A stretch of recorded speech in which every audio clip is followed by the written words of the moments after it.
नमस्कार प्रिय मित्रों, मैं आपका ज्योतिष मित्र राजकिशोर पांडे। मेरे YouTube चैनल ज्योतिष सार में आपका स्वागत है।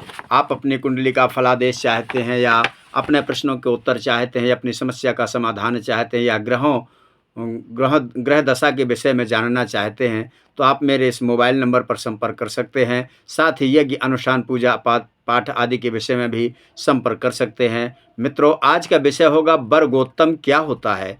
वर्गों में उत्तम जिसे कहते हैं वर्गोत्तम। सबसे पहले तो यह जानते हैं कि हमारे जीवन में वो कौन से ग्रह हैं जो हमेशा ही शुभ होते हैं और चाहे जहां भी बैठ जाएं, जिस प्रकार की परिस्थिति में बैठें, फिर भी वो शुभ ही होते हैं। वो कौन से ग्रह होते हैं जानते हैं आज। 1, 5, 9 त्रिकोण जिसे कहते हैं, 1, 5, 9 भाव के स्वामी, ये चाहे जहां भी बैठ जाएं, जिस प्रकार के भाव में भी बैठें, ये हमेशा ही आशीर्वाद देते हैं, हमेशा ही शुभ रहते हैं। लोगों का तर्क ये भी है कि 1, 5, 9 के स्वामी यदि 6, 8, 12 में बैठ जाएं तो क्या वह भी फल शुभ ही देंगे? हाँ जी, बिल्कुल शुभ देंगे। क्योंकि एग्जाम्पल तौर पर आप समझ सकते हैं कि आपका डायमंड हीरा यदि कहीं नाली में गिर जाए तो क्या हीरे की वैल्यू कम हो जाएगी? नहीं। इसलिए ये शुभ 1, 5, 9 भाव के स्वामी की वैल्यू कभी डाउन नहीं होती। किसी भी स्थिति में यह अच्छा ही परिणाम देते हैं। दूसरा सूत्र है मित्रों, 1, 4, 7, 10 के स्वामी हमेशा न्यूट्रल होते हैं।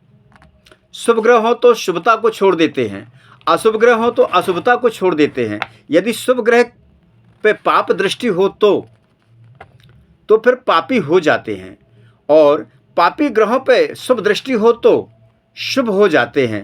त्रिशदाय के स्वामी 3, 6, 11, त्रिशदाय कहते हैं 3, 6, 11 के कुंडली में जहां भी बैठेंगे कष्ट ही देंगे। यदि 3, 6, 11 भाव के स्वामी जहां भी बैठेंगे हमेशा कष्ट देने का ही काम करते हैं। यदि 3, 6, 11 में ही बैठ जाएं तो 3, 6, 11 के स्वामी यदि 3, 6, 11 में ही बैठ जाएं तो कष्ट नहीं देंगे, क्योंकि कोई भी गुंडा मवाली अपने ही घर को खराब नहीं करता। वो अच्छा कंफर्टेबल हो जाते हैं। आइए वर्गोत्तम जानते हैं। मान लीजिए कि लग्न कुंडली में चंद्रमा कर्क लग्न में है और D9 में मीन राशि में चला जाए अपने से ठीक 9 घर आगे, तो इसे योगांश कहते हैं। क्योंकि त्रिकोण का भाव एक हिमालय है, ये 9वां घर शिखर है, भाग्य है, योगांश हो गया। लेकिन ये लग्न कुंडली में नहीं, नवमांश कुंडली में भी होना चाहिए, तब ये योगांश होता है। ऐसा वर्गोत्तम योगांश है, अर्थात ये योगी है। ऐसा जातक योगी होता है। ऐसे जातक पर दैवी कृपा, ईश्वरी कृपा, अर्थात कहा जाए तो ईश्वर का पुष्पक विमान इनके मस्तिष्क में लैंड करता है। ऐसा जातक जिसके सर पर हाथ रख दे, जिसको दुआ दे दे, उसका कल्याण हो जाता है। दूसरा सूत्र है मित्रों, मंगल मेष लग्न में हो और D9 में धनु राशि में चला जाए। मंगल मेष लग्न में हो और D9 में धनु राशि में चला जाए। शुक्र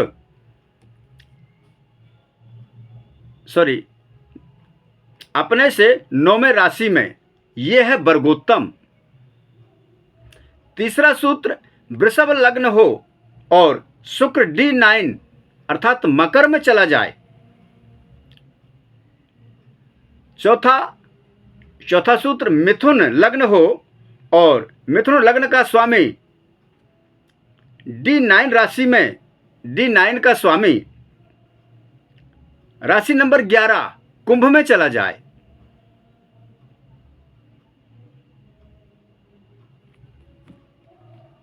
तो ये हुआ योगांश। ये योगांश का फल है मित्रों।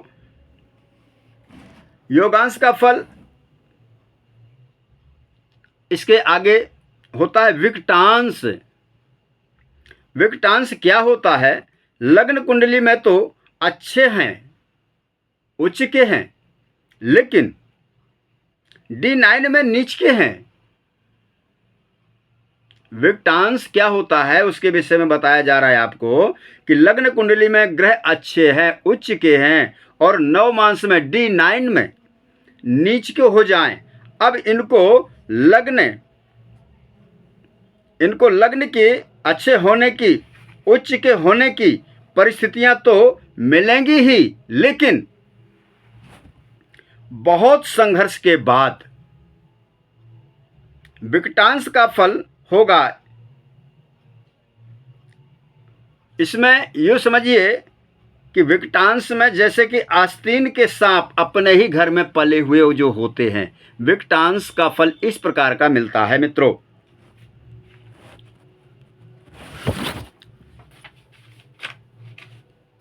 जैसे कि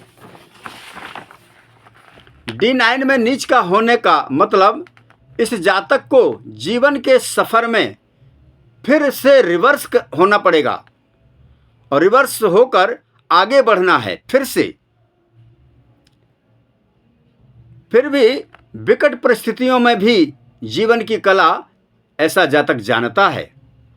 उसके पास बुध, गुरु, शुक्र, इन तीनों में से जिसका भी इफेक्ट आएगा उस प्रकार से दोबारा उठेगा। वह बुध से फाइनेंशियल मार्ग से उठेगा, गुरु से ज्ञान मार्ग से उठेगा, शुक्र से अंदर के ज्ञान के प्रकाश के माध्यम से उठेगा।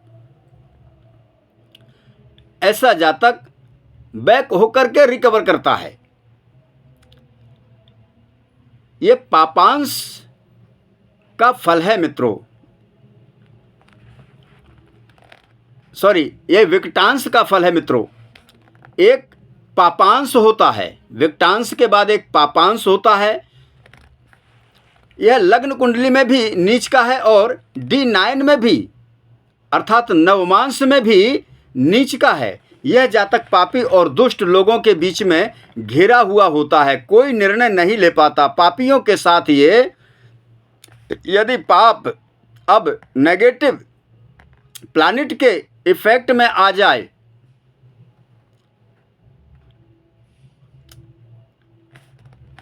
यदि पापी नेगेटिव प्लैनेट के इफेक्ट में आ जाए, राहु, मंगल, शनि, ये वही जातक होते हैं इस प्रकार के। कैसे होते हैं? जो विवाह के बाद अपनी पत्नियों को प्रताड़ना देते हैं, किसी भी स्वार्थ के कारण प्रताड़ना देते हैं। यह विकटांश का फल है मित्रों। इस प्रकार का विकटांश में किस प्रकार का फल मिलता है? वर्गोत्तम सूत्र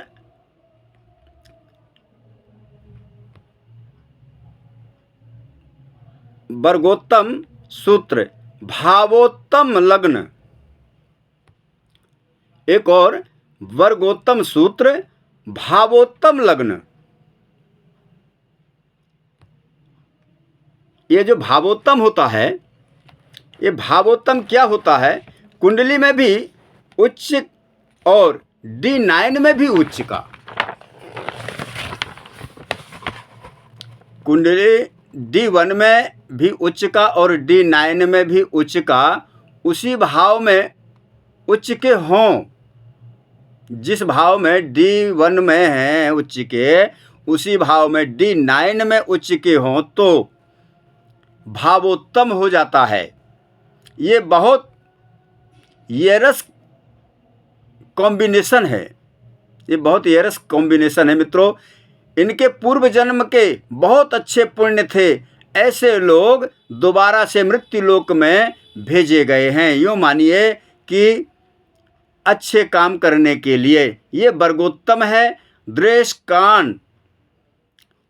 कांड में भी मिल जाए तो D9 के अलावा द्वेष कांड में भी मिल जाए तो दूसरा वर्गोत्तम है। जितने भी वर्गोत्तम में मिल जाए उतना अच्छा है। यदि लग्न में वर्गोत्तम है तो फिजिकली स्ट्रांग हो जाएगा व्यक्ति, जातक। यदि सेकंड भाव में वर्गोत्तम है तो फाइनेंशियली स्ट्रांग होगा, परिवार का पालन, संयम, वाणी शुद्ध, ये सारी चीज़ें बहुत अच्छे से होंगी उस व्यक्ति में। यदि 10 भाव में वर्गोत्तम है तो, भाव नंबर 10 में वर्गोत्तम है तो कर्तव्य का पालन अच्छा करेगा।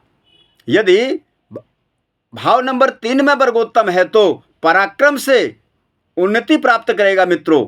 भाव नंबर 4 में वर्गोत्तम है तो संपूर्ण रूप से संतुष्ट रहेगा। यदि भाव नंबर 5 में वर्गोत्तम हो जाए तो सूक्ष्म बुद्धि वाला हो जाएगा, बहुत बारीक सूक्ष्म बुद्धि। भाव नंबर 6 में वर्गोत्तम हो जाए तो कर्म भूमि है भाव नंबर 6, क्योंकि 3 का भाव 6 है। और यदि 6 भाव है, यदि 6 भाव विकसित हो जाए, 6वां भाव यदि विकसित हो जाए तो ऐसा जातक महान यशस्वी होता है मित्रों। यदि 12वें भाव का स्वामी 6वें में आ जाए तो विमल कीर्ति योग बनता है मित्रों, विमल कीर्ति योग होता है। यदि 7वें भाव में वर्गोत्तम हो तो समझो ये जातक बहुत भाग्यवान है। यदि यही 8वें भाव में बन जाए वर्गोत्तम, जातक बड़ा साधक बन सकता है। यदि 9वें भाव में वर्गोत्तम हो जाए तो भाग्यवान, शिखर भाव में 9वां भाव शिखर है, हिमालय है, तो ऐसे जातक को भाग्यवान, साधक, योगी कहा जा सकता है। यदि 10वें भाव में वर्गोत्तम हो तो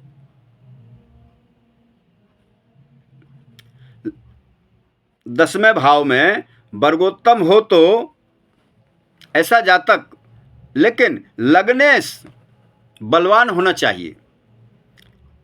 यदि लग्नेश बलवान है, अच्छा है, प्रभाव यदि लग्नेश का अच्छा है तो पाप प्रभाव में नहीं है तो, यदि लग्नेश पाप प्रभाव में है तो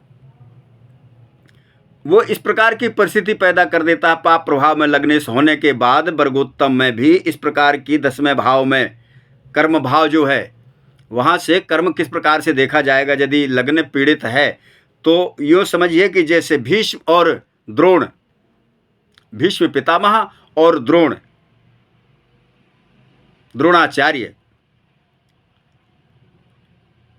पाप होते देखते रहे, लेकिन निर्णय लेने की, पाप को रोकने की उनमें क्षमता नहीं रही। ये लग्न के पीड़ित होने का असर इस प्रकार का होता है मित्रों। एग्जाम्पल दिया है द्रोणाचार्य जी का और भीष्म पितामह का। वो तो अपने आप में महान थे, लेकिन लग्नेश पीड़ित यदि होता है तो इस प्रकार के असमंजस में व्यक्ति सर्व कुशल होते हुए भी वह रोक नहीं सकता। ये रहा वर्गोत्तम का फलादेश मित्रों। अब कुंडली आपको रियल टाइम वर्गोत्तम आदि हर प्रकार के फलादेश प्रस्तुत किए जाएंगे मित्रों। और आप लोग अपनी जन्म कुंडली का फलादेश चाहते हैं, अपने जन्म कुंडली दिखाना चाहते हैं, जन्म कुंडली का उपाय निवारण चाहते हैं, तो आप इस मोबाइल नंबर पर संपर्क कर सकते हैं। डिस्क्रिप्शन बॉक्स पर भी मोबाइल नंबर मिल जाएगा। वैसे भी मोबाइल नंबर मैं आपको बोल देता हूँ 8860531974। कॉल पे या व्हाट्सएप SMS पे आप संपर्क कर सकते हैं। आज तक के लिए नमस्कार मित्रों।